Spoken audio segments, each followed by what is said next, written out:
సిద్దిపేట జిల్లా గజ్వేల్లో రామకోటి భక్త సమాజం ఆధ్వర్యంలో గత 40 రోజుల నుండి నిర్విరామంగా నిర్వహిస్తున్న కోటి తలంబ్రాల దీక్ష ముగింపు కార్యక్రమం కృష్ణాలయంలోని రామాలయంలో జరిగింది. మహిళలు పెద్ద ఎత్తున పాల్గొని రామనామ స్మరణ చేసుకుంటూ గోటితో వడ్లను ఒలిచి భక్తిని చాటుకున్నారు.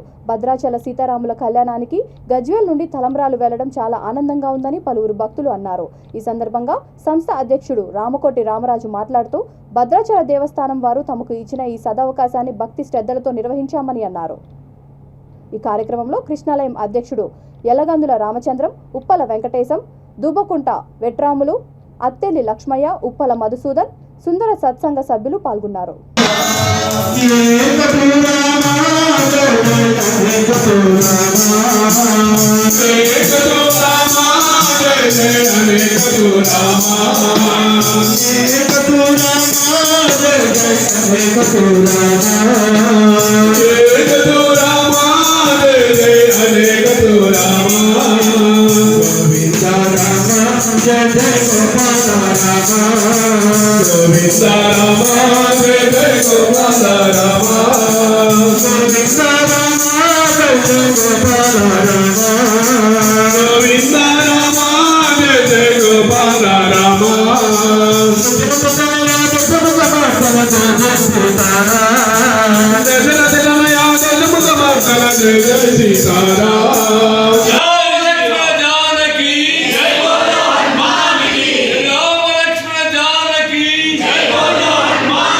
తీసుకొచ్చి ఇక్కడ గోటితో వలడం జరిగింది.